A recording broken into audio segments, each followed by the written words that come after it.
Naamh Colm Cille.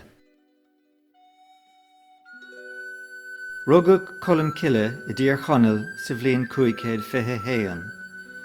Agus é ina bhuachaill, d'imigh sé ina bhanach I Manistir Naomh Finian I Má Mhille.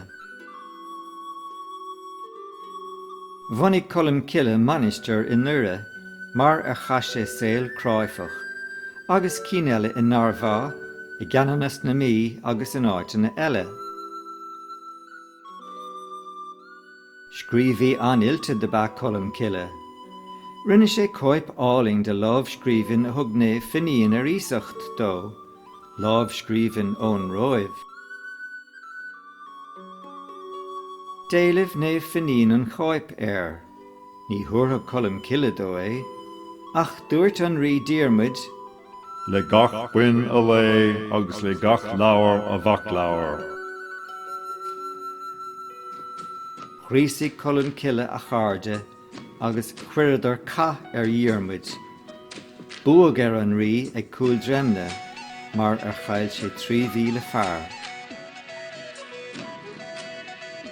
Tháinig cathú ar Colm Cille agus bheartaigh sé ar aithrí agus ar leor gníomh a dhéanamh ina gníomh, agus I más na 3,000 fearr. Bhí gráthar chuoinse I gcéadéireann.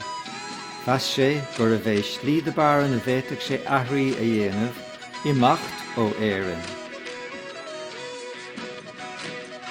D'imigh sé féin agus dáréag manach go hileán í.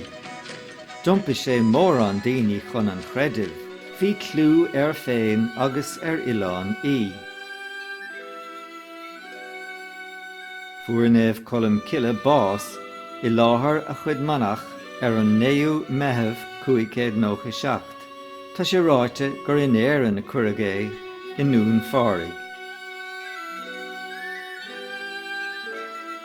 Éire sean is nua.